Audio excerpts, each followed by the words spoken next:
I woke up at 2:37 a.m. to an empty bed. The space beside me, where Ploy should have been sleeping, was cold, not just empty for a few minutes, but cold like she'd been gone for a while. I lay there in the darkness of our Chiang Mai condo, listening, trying to orient myself. The bathroom light was off. No sound of running water. No movement inside the apartment that I could hear. I sat up slowly, my eyes adjusting to the dim light filtering through the curtains. That's when I heard it, a voice coming from the balcony. Soft, careful, speaking Thai in a tone I hadn't heard in months. Ploy's voice, but different, lighter, the way she used to sound in the early days of our relationship, before our marriage settled into comfortable routine. I couldn't understand every word. My Thai was functional, but not fluent, but I understood the tone. Intimate, affectionate, the kind of voice you use with someone you care about deeply. I moved quietly to the bedroom door, which was slightly ajar. Through it, I could see the balcony door. Ploy was standing there in her pajamas, phone pressed to her ear, speaking softly in Thai. I caught fragments, words I recognized. Miss you. Tomorrow. He doesn't know. And then one sentence, spoken clearly enough that even my limited Thai couldn't mistake it. Kun ni khao non lab leo prung ni shan klap pai ha kun. Tonight he is asleep. Tomorrow I go back to you. My chest tightened. My breath caught. The world tilted in that specific way it does when you realize something fundamental about your life has been wrong all along. My wife, the woman I'd married 18 months ago, the woman I'd bought a condo with, the woman I'd planned to spend the rest of my life with, was telling someone else she'd be going back to them tomorrow. I stood there in the darkness, listening to her soft laugh, hearing the affection in her voice, and understood with absolute clarity that I'd been living in a fantasy.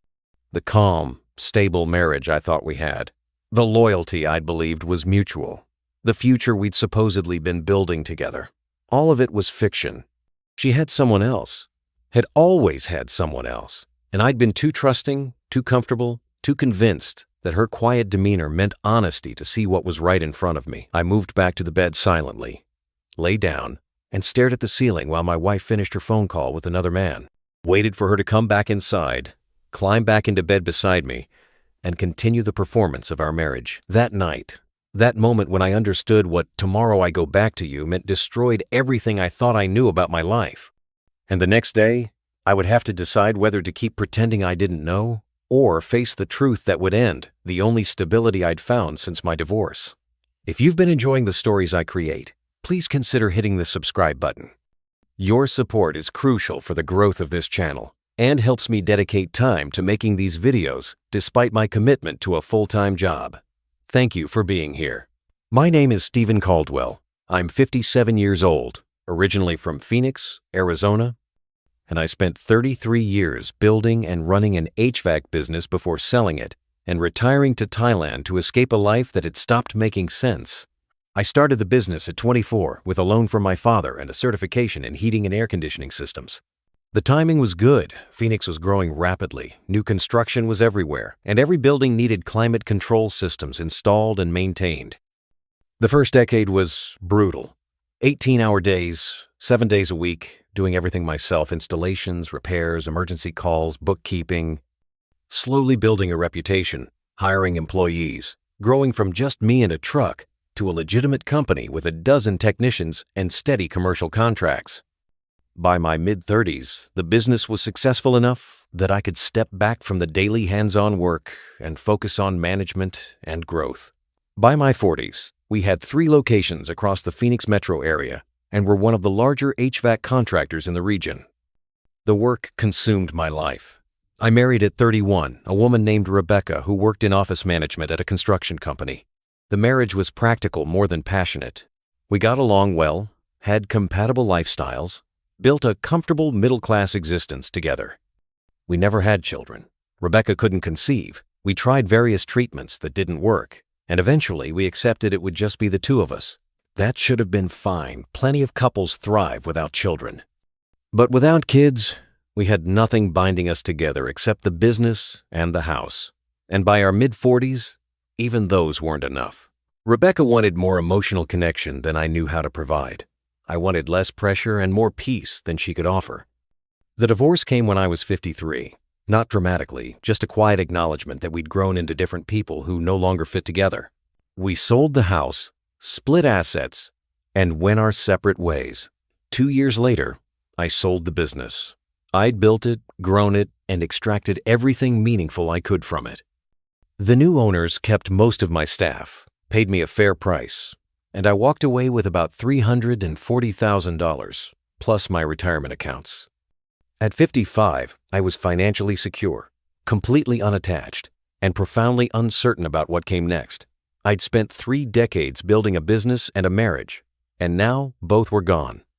I had money and freedom, but no purpose, no structure, no reason to wake up in the morning beyond the biological necessity of continuing to exist. That's when Thailand entered my awareness. A friend from the HVAC industry had retired there, would occasionally send photos and updates about his new life. Lower cost of living, warm weather year-round, a slower pace that seemed appealing after decades of Arizona's relentless growth and heat. I visited for 3 weeks, exploring Chiang Mai and Bangkok. Liked Chiang Mai, specifically smaller than Bangkok, cooler climate because of the mountains, a mix of traditional culture and modern amenities. The expat community was substantial but not overwhelming. I could afford a nice condo, live comfortably on my retirement income, and build something resembling a life. Not the business-focused existence I'd had in Phoenix, but something quieter, simpler, less demanding. I moved to Thailand at 56, buying a 2-bedroom condo in a decent neighborhood in Chiang Mai. Spent the first 6 months just settling in, learning basic Thai, exploring the city, establishing routines, trying to figure out who I was without the business and marriage that had defined me for 3 decades. The loneliness was crushing. I'd go days without meaningful conversation, beyond ordering food or asking directions. The freedom I'd imagined retirement would bring felt more like isolation. That's when I met Ploy. And for 18 months, I believed I'd found what I'd been looking for. A calm, stable partnership with someone who valued peace as much as I did. I was wrong. But I didn't discover how wrong until that night when I heard her tell someone else she'd be going back to them tomorrow. I met Ploy at a visa services office in Chiang Mai. I was there handling my annual visa extension. The paperwork for long-term stays in Thailand is extensive, and I'd gotten into the habit of using a service that handled everything professionally. Ploy worked there as an administrator. She was 34, from Phrae Province originally, and she had a quiet competence that stood out in an office where most staff were either overly friendly or barely attentive. "Mr. Caldwell, your documents are all in order," she said, reviewing my paperwork. "I'll submit everything to immigration. Should be approved within 2 weeks. Thank you." This process always feels complicated. It is complicated. But once you understand the pattern, it's just repetition. Same documents, same requirements, every year. We talked for maybe 15 minutes about the visa process, about how long I'd been in Thailand, about what I did before retirement. She was professional but pleasant, and I found myself appreciating her calm demeanor. Over the next few months, I had reasons to return to the office, questions about my visa status, updates to my address registration, general bureaucratic needs. Each time, I'd end up talking with Ploy. The conversations gradually shifted from purely professional to more personal. She told me about growing up in Phrae, about moving to Chiang Mai for work opportunities, about sending money home to help her mother. I told her about the HVAC business, about my divorce, about trying to build a retirement life in Thailand. "It must be lonely sometimes," she observed during one conversation. "Living in foreign country without family." "It is, but I'm getting used to it, and Thailand is easier to be lonely in than Phoenix was." "How so?" "In Phoenix, everyone's busy. Always working, always moving, always stressed. Here, life moves slower. The loneliness feels less aggressive." She smiled. "That's an interesting way to describe it, but still, lonely. Yes, still lonely." About 4 months after we'd first met, she asked if I'd like to have coffee sometime outside the office. "Just as friends," she clarified quickly. "I enjoy talking with you. You're different from most foreign men I meet in this office. Calmer, less desperate." "Desperate?" "Many foreign men, they come to Thailand looking for something excitement, adventure, young girlfriend. You just seem to be here to exist peacefully. I appreciate that." We had coffee that weekend. The conversation was easy, comfortable, covering everything from Thai politics to American culture to our respective experiences with work and relationships. She'd been married briefly in her mid-20s, she told me. It hadn't worked out. Her ex-husband had drinking problems and anger issues. She'd left after 2 years, focused on building her career, and had been single for several years. "I'm not looking for excitement," she said. "I had enough of that with my ex-husband. Now, I just want calm, stability, someone I can trust." That sentiment resonated deeply. I wasn't looking for passion or adventure either, just companionship. Someone to share meals with, talk to about my day, build a quiet life alongside. Over the following months, we saw each other regularly. Dinners, weekend trips to nearby provinces, quiet evenings at my condo watching movies. She was considerate, thoughtful, never demanding. The relationship developed naturally, without pressure or drama. About 6 months into dating, she started staying overnight occasionally. It felt natural rather than rushed. We'd have dinner, talk late into the evening, and it made more sense for her to stay than drive home. "Is this okay?" she asked the first time she stayed over.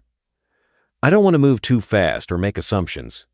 "It's more than okay. I like having you here. The condo feels less empty." She smiled, that soft, gentle smile that made me feel valued. "I like being here. With you, I feel safe." About a year into our relationship, I proposed. Not dramatically, just a quiet question during a weekend trip to Pai. "Would you marry me?" She looked genuinely surprised, then emotional. "Are you sure? You've been married before. You know how hard it can be." "I'm sure. This feels different, calmer, more honest. I think we could build something good together."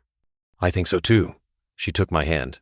"Yes, I'll marry you." We married 3 months later in a small ceremony in Chiang Mai. Her family came, mother, siblings, some cousins. I invited a few expat friends I'd made. It was simple, traditional, exactly what we both wanted. For the next 18 months, we lived what I thought was a good marriage. Not passionate, we were both past that stage of life, but stable, comfortable, built on mutual respect and shared routines. We cooked together most evenings, watched Thai dramas and American movies, took weekend trips occasionally, talked about eventually buying a larger place, maybe outside the city. She continued working at the visa office. I did some freelance consulting for HVAC companies, enough to stay mentally engaged. We had separate activities but shared evenings and weekends. To outside observers, we were a successful couple. Older Western man, Thai wife, building a quiet retirement life together. The stereotype, but apparently a functional one. I often told friends, "It's not passionate, but it's real. And real is what I need at this stage of life." That belief that our calm, stable marriage was built on honesty kept me blind to what was actually happening. Our marriage settled into comfortable routines. Monday through Friday, Ploy would leave for work around 8:30 a.m., return around 6 p.m. I'd spend my days doing consulting work, studying Thai, exploring Chiang Mai, maintaining the condo. Evenings, we'd cook together. She'd prepare Thai dishes. I was learning to appreciate curries, stir-fries, soups that were initially too spicy but gradually became tolerable. I'd help with prep work, washing vegetables, measuring ingredients. "You're getting better at Thai cooking," she'd say. "Soon you won't need me at all. I'll always need you." Not for cooking, for everything else. She'd smile at that, the kind of smile that suggested I'd said something meaningful. After dinner, we'd watch television. She liked Thai dramas elaborate, emotional stories that I couldn't always follow but would watch anyway because she enjoyed them. Sometimes we'd watch American shows or movies. Her English was good enough to follow without subtitles. We didn't talk constantly. Long periods of comfortable silence, just existing in the same space. That felt healthy to me. Not every moment needed to be filled with conversation or activity. Weekends, we'd sometimes take short trips. Drive to Pai or Mae Hong Son, visit temples, explore night markets.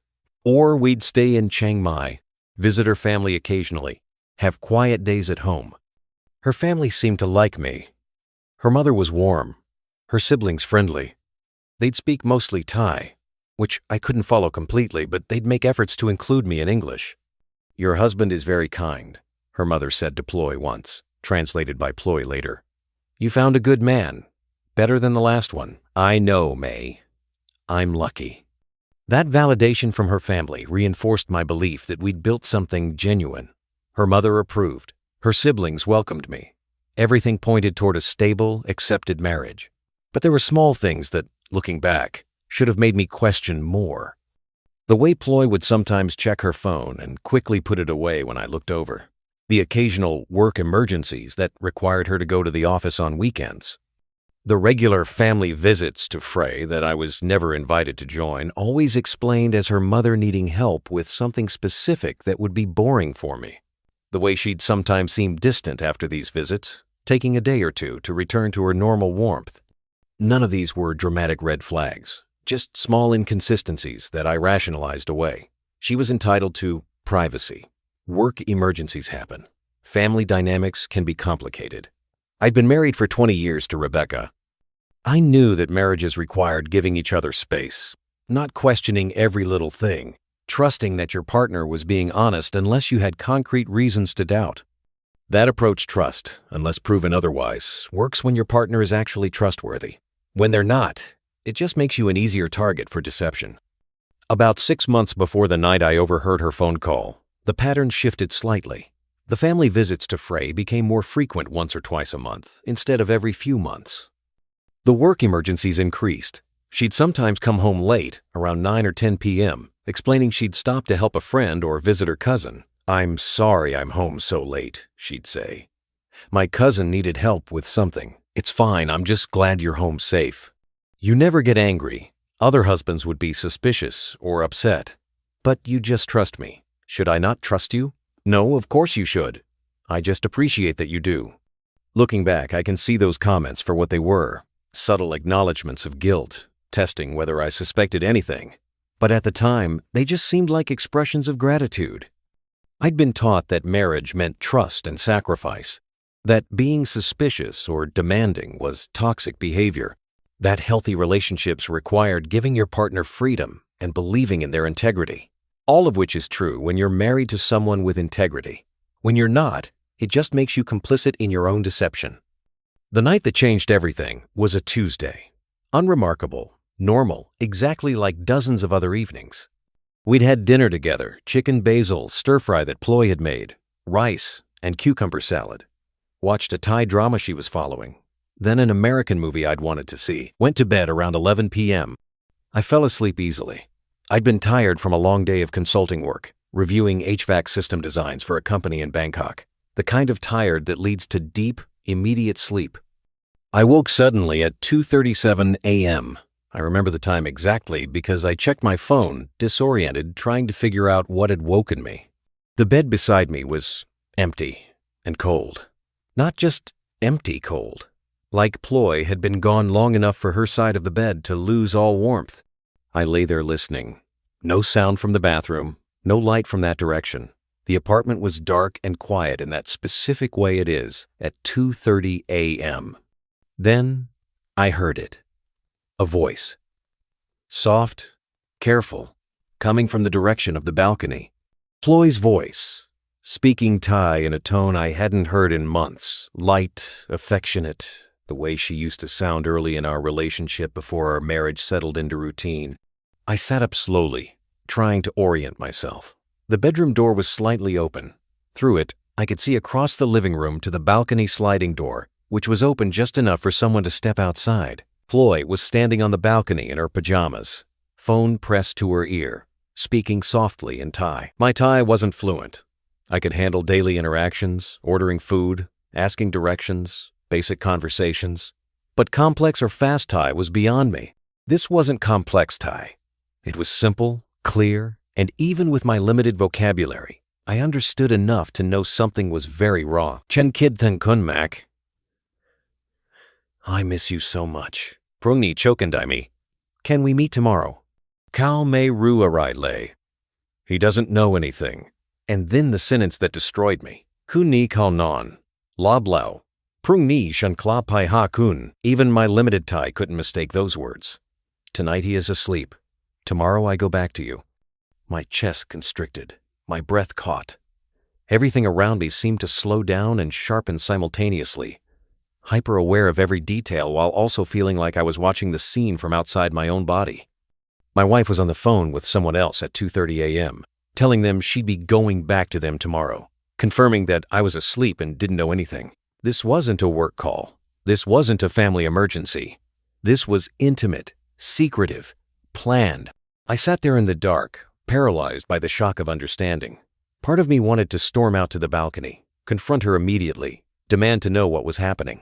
But another part, the part that had spent 30 years running a business, making decisions under pressure, analyzing situations before reacting, told me to wait, to listen, to gather information before acting. I stayed in bed, listening to her soft laugh, hearing her say goodbye with obvious affection, waiting for her to come back inside. She ended the call and stood on the balcony for another minute or two, just standing there, phone in hand, looking out at the night. I wondered what she was thinking, whether she felt guilty, whether this was routine for her. Then she came back inside, closing the sliding door carefully, moving quietly through the living room and back into the bedroom. I closed my eyes, regulated my breathing to seem like I was still asleep, felt her climb back into bed beside me, settle into her side, adjust her pillow. Within minutes, her breathing had evened out. She'd fallen asleep easily, apparently untroubled by the phone call she'd just had with someone who wasn't her husband. I lay there in the darkness beside my wife, staring at the ceiling, and understood that the marriage I thought I had was fiction, that the woman sleeping peacefully beside me had someone else, had always had someone else, probably. And I'd been too trusting, too comfortable, too convinced that her calm demeanor meant honesty to see what was happening right in front of me. I barely slept the rest of that night. Lay there listening to Ploy's peaceful breathing, my mind cycling through everything, every late night at work, every family visit, every time she'd checked her phone and put it away quickly. All of it suddenly reframed. Not innocent explanations, but a pattern of deception I'd been too trusting to recognize. When my alarm went off at 7 a.m., I got up mechanically, showered, dressed, made coffee. Ploy woke around 7:30, came into the kitchen looking exactly as she always did, calm, comfortable, showing no signs that she'd been on the phone with another man at 2:30 a.m. "Good morning," she said, kissing my cheek like she did every morning. "Morning. You seem tired. Did you sleep okay?" "Not great. Woke up in the middle of the night. A flicker of something concern? Fear?" crossed her face. "What time?" "Around 2:30. Went to the bathroom. Had trouble getting back to sleep." "Oh, I didn't hear you get up. Because you were on the balcony, I thought." But said, "I tried to be quiet." She made herself coffee, started preparing breakfast. Everything normal? Routine? Exactly like every other morning. I watched her move around the kitchen, preparing food, humming softly to herself, and marveled at how easily she transitioned between lives. Late-night phone calls with another man, then waking up and playing the role of devoted wife without any apparent cognitive dissonance. "What's your day look like?" I asked. "Normal Tuesday. Office until 6. Actually, maybe a little later I have some documents to finish. Probably home by 7.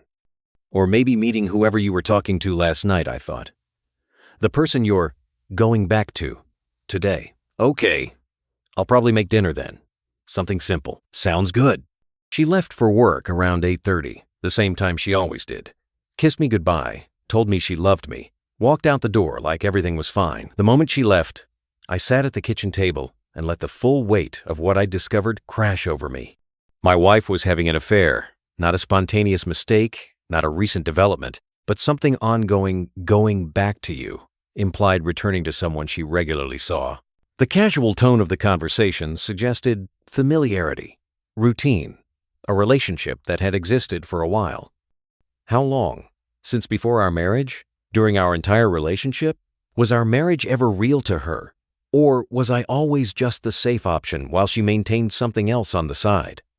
I needed to know. Not just suspect, not just assume based on one overheard phone call, but know definitively what was happening.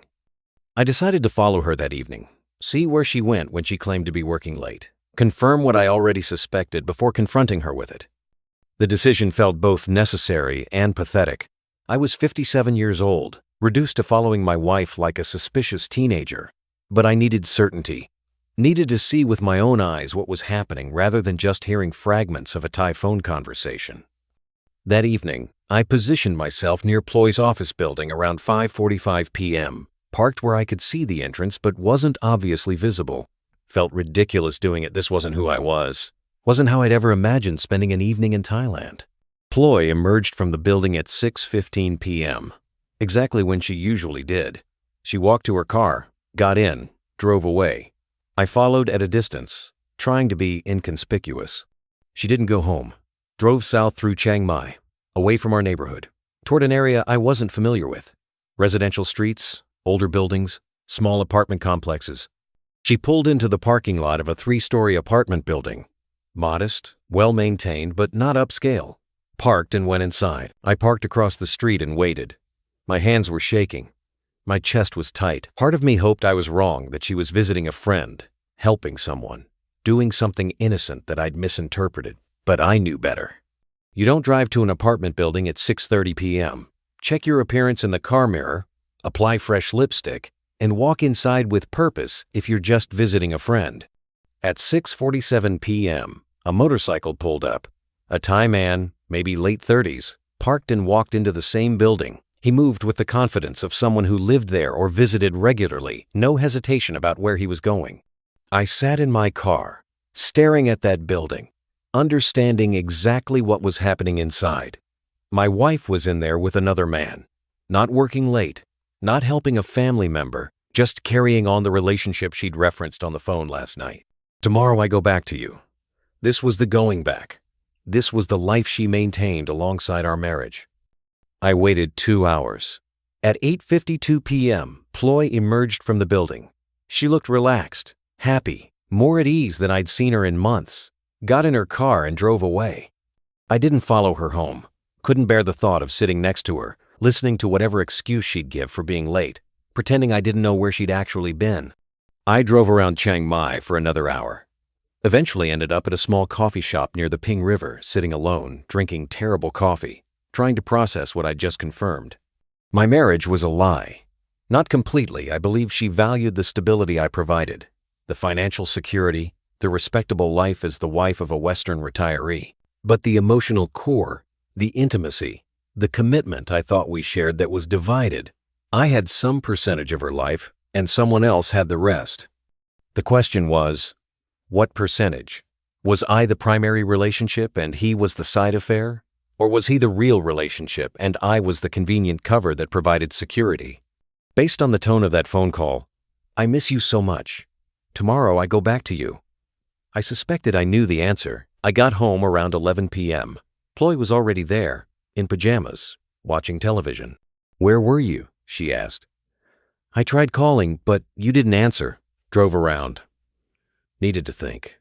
Turned my phone off for a while. Is everything okay? You seem distant, just tired. Long day. Do you want to talk about anything?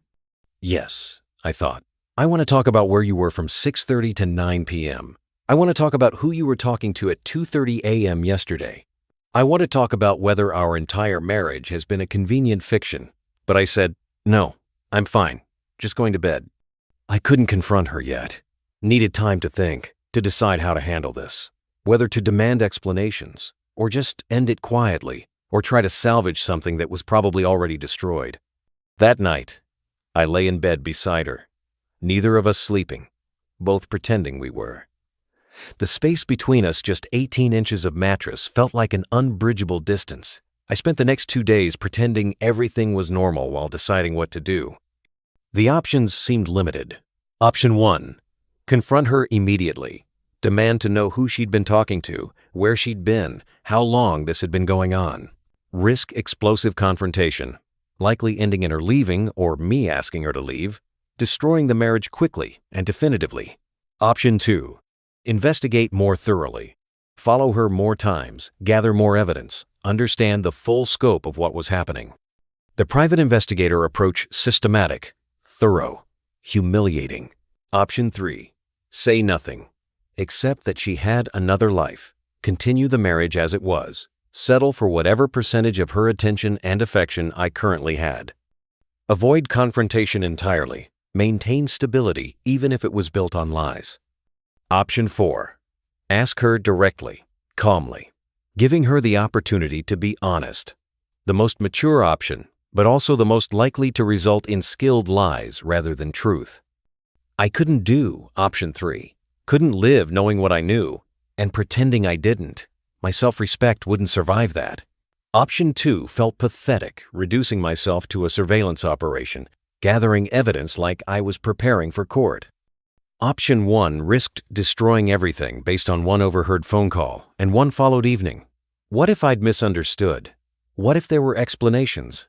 I decided on option 4 with a modification. I'd ask directly, but I'd do it after giving her one more opportunity to be where she claimed to be.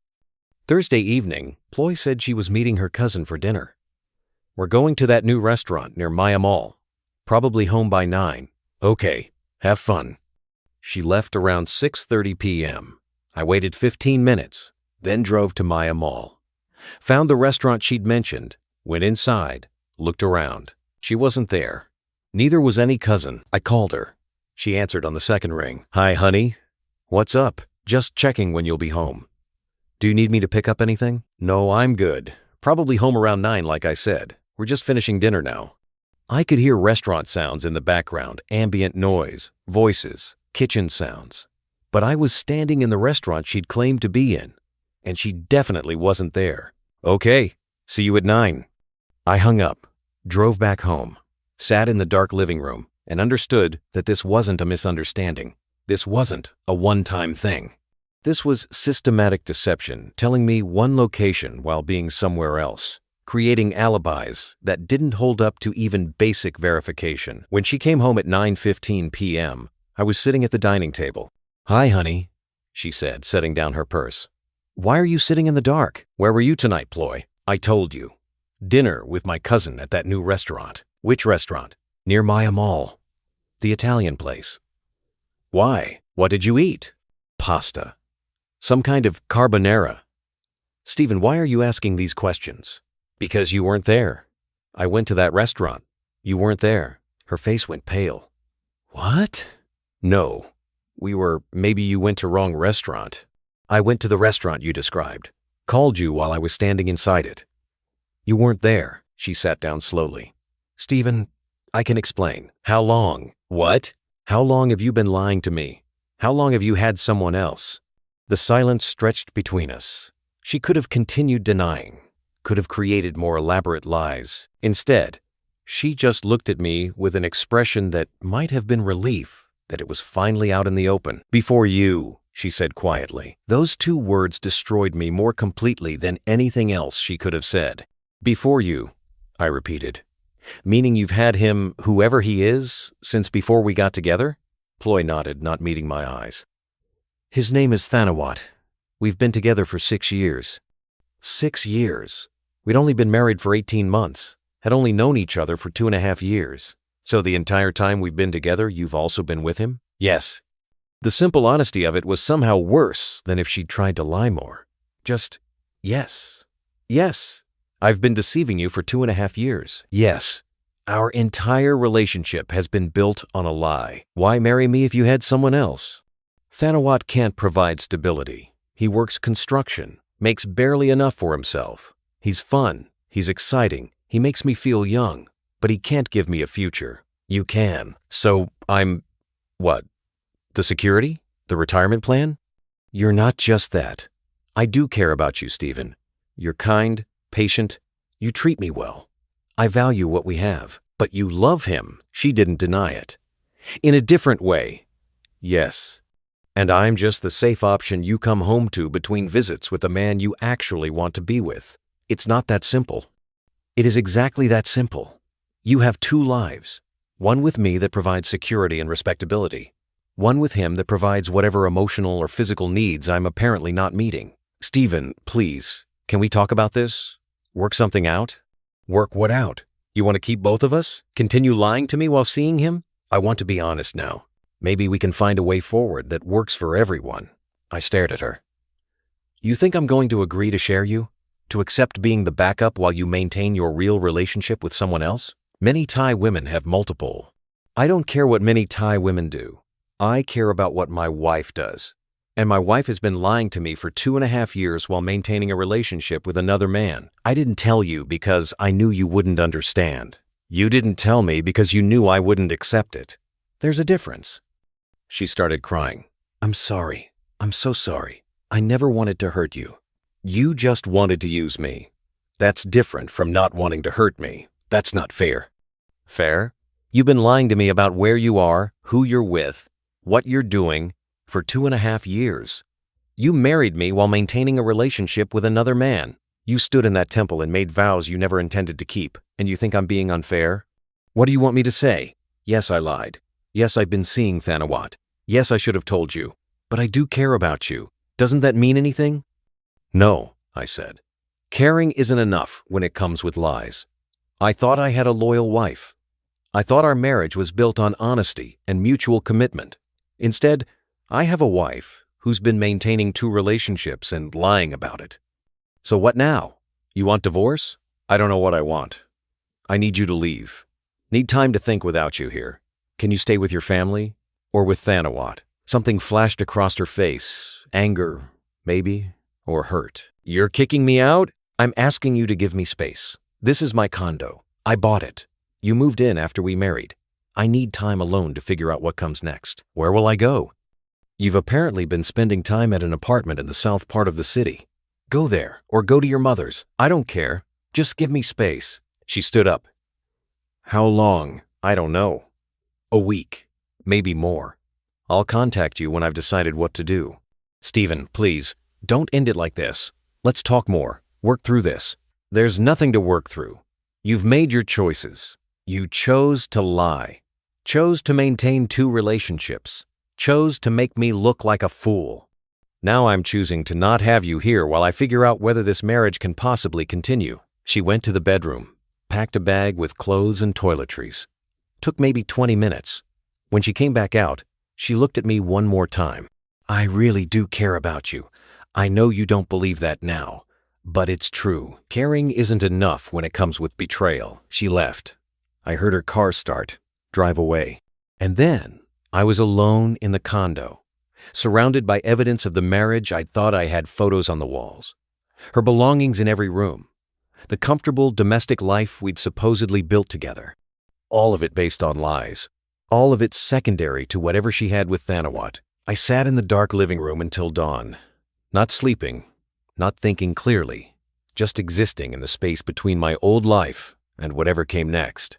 Ploy tried to contact me dozens of times over the next week. Calls, messages, line texts. I read some of them. "Please talk to me. We can work this out. I'm sorry.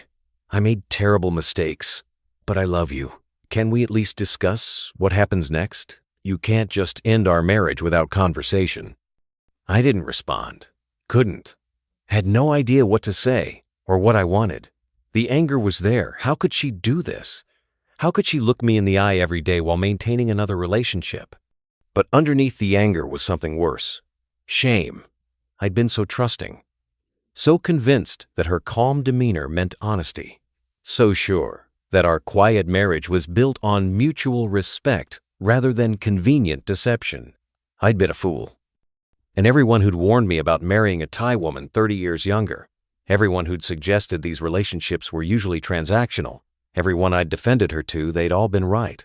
On day 8, she showed up at the condo. I'd been expecting it eventually. "We need to talk," she said when I opened the door. "Okay. Can I come in?" I stepped aside. She entered, looked around at the condo that no longer really felt like her home. "Have you decided what you want?" she asked. "I want the truth. Complete truth, no more lies. How long have you been with Thanawat?" 6 years. "I told you that already. Were you with him when we met?" "Yes." "Did you ever plan to leave him?" She hesitated. "I thought about it. Early on with you, I thought maybe I could.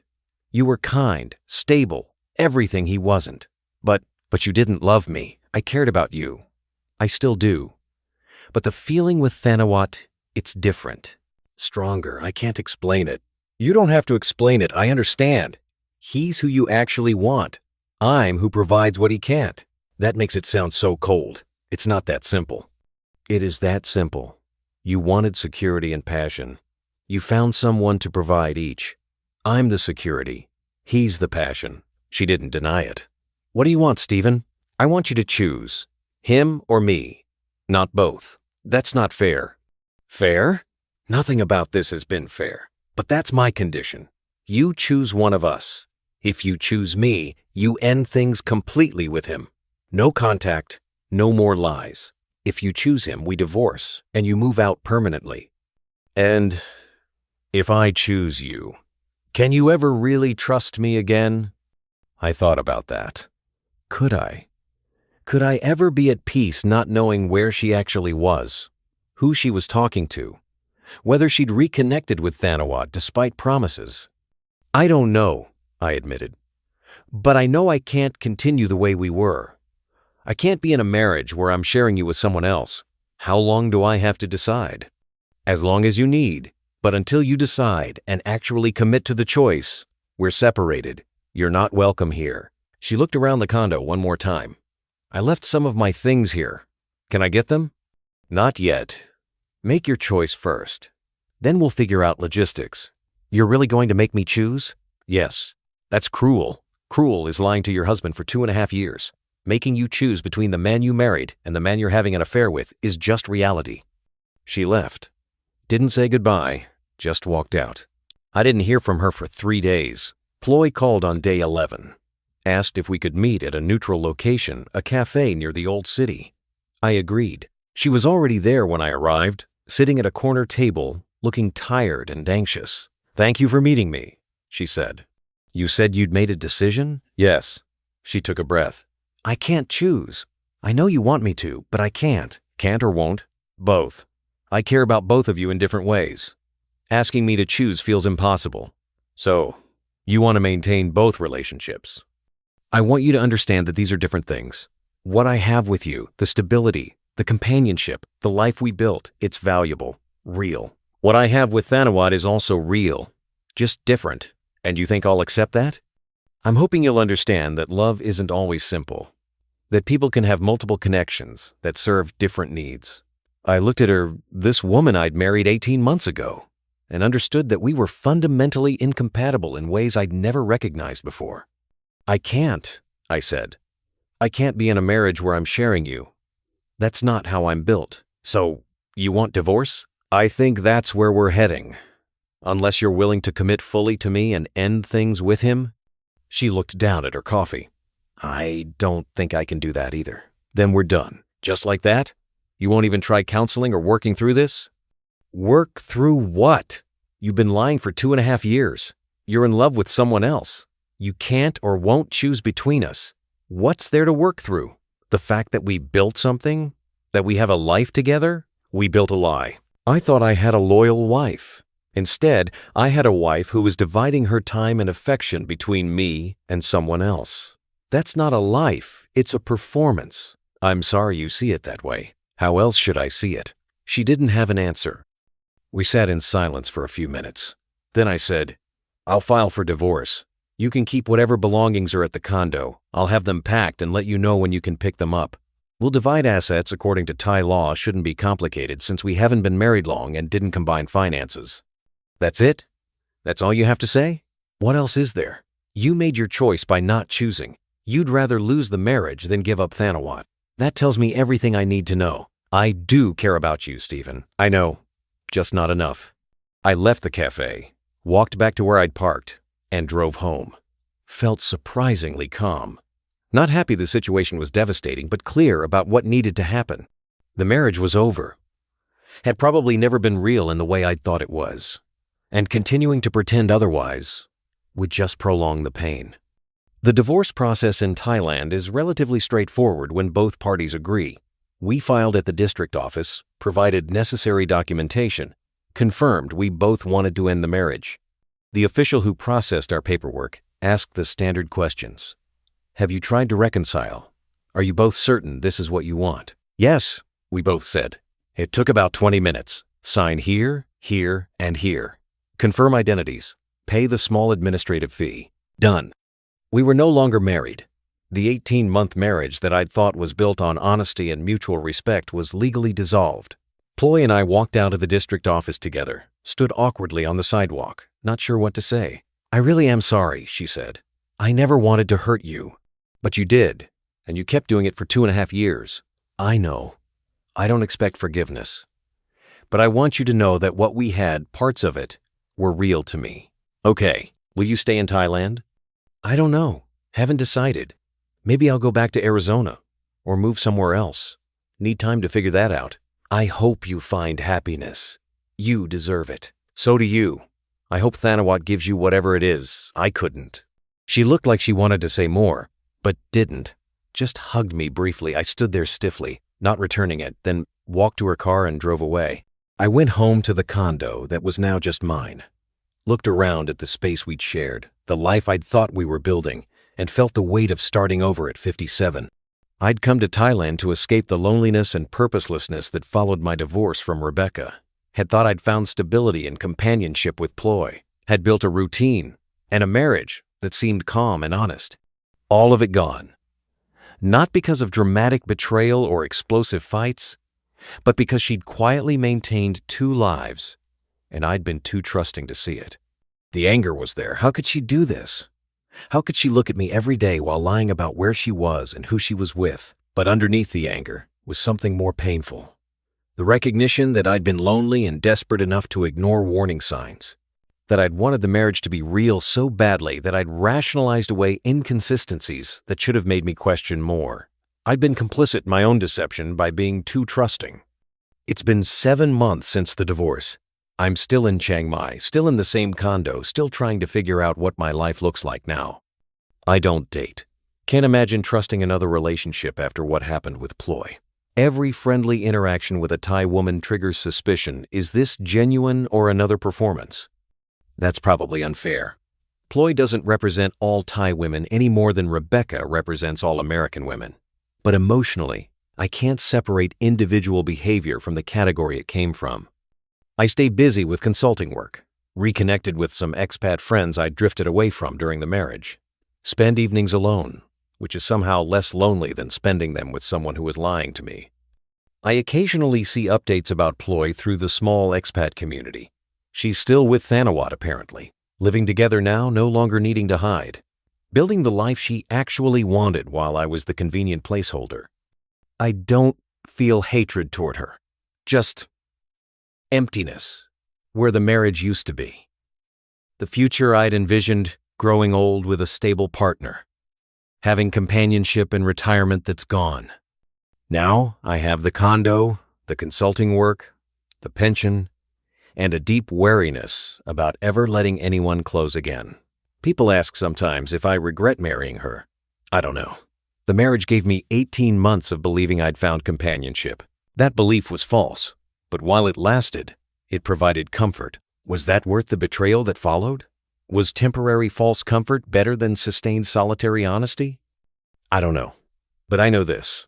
Loyalty isn't about silence or calm or comfortable routines. It's about what someone does when you're asleep at 2:30 a.m., when they think you don't understand their language, when they believe they won't get caught. Ploy's loyalty had limits I didn't know existed. She could be a wife during certain hours, with certain restrictions, as long as she could maintain her real relationship alongside it. That wasn't the marriage I signed up for. And when I discovered what it actually was, I couldn't pretend anymore. Some people might have tried to make it work, accepted the situation, allowed the divided attention, settled for being one of 2 relationships. I couldn't. My self-respect required ending it, even if ending it meant returning to the loneliness I'd been trying to escape. At 57, starting over feels overwhelming. The idea of dating again, building trust again, risking another relationship that might be built on lies, I'm not sure I can do it. So I exist. Work, eat, sleep, repeat. It's not the life I wanted, but it's honest. No performances, no lies, no divided loyalties. Just me, alone, in a condo in Chiang Mai, surrounded by evidence of a marriage that turned out to be fiction. That night, waking up at 2:37 a.m. to hear my wife telling another man she'd be going back to him tomorrow, destroyed everything I thought I knew about my life. But it also saved me from wasting more years on a relationship that was never what I believed it was. The truth came at 2:37 a.m. in words I wasn't supposed to understand, revealing a life I wasn't supposed to know about. And however painful that truth was, it was better than the comfortable lie I'd been living. Because at least now I know, loyalty isn't about what someone says or how they act in public. It's about what they do when you're asleep, when they think you don't understand, when they believe they're safe from discovery. Ploy's loyalty ended where her other relationship began, and I'd been too trusting to see it until I heard her own words at 2:37 a.m. That's the lesson I'll carry forward. Trust, but verify. Believe, but pay attention. Love, but protect yourself. Because the alternative blind trust in someone who's deceiving you leaves you alone at 57, divorced again, wondering how you missed something so obvious for so long. I thought my Thai wife was loyal. One night proved me wrong. And I'll spend the rest of my life making sure I never make that mistake again. Epilogue. I received a message from Ploy about 3 months after the divorce. Just a simple line text. I saw you at the cafe near Tha Phai Gate yesterday. You looked sad. I hope you're okay. I'd seen her too. She'd been with Thanawat, both of them laughing, looking comfortable and happy together, building the life she'd actually wanted while I provided the stable cover. I didn't respond to her message, had nothing to say. She'd made her choices, I'd made mine, and we were both living with the consequences. But I thought about what she'd said. You looked sad. Was I sad, or just realistic? I'd learned that the companionship I'd found in Thailand was built on deception. That lesson had cost me a marriage, but it had saved me from wasting more years on false comfort. Maybe that made me sad. Or maybe it just made me careful. Either way, I wasn't going back. Not to Ploy, not to blind trust, not to marriages built on lies I was too desperate to see. I'd spend my remaining years alone if necessary, because alone was better than with someone whose loyalty had expiration dates I didn't know about. That night at 2:37 a.m. taught me everything I needed to know about marriage, trust, and the difference between comfortable silence and honest partnership. Ploy thought I wouldn't understand, thought her Thai was beyond my comprehension, thought her careful management of 2 lives would never be discovered. She was wrong. And that mistake ended the marriage she'd been maintaining alongside another relationship. I don't hate her for it. Just learn from it. And the lesson is simple. When someone tells you who they are at 2:37 a.m. in a language they think you don't understand, believe them. Because that's when the truth comes out.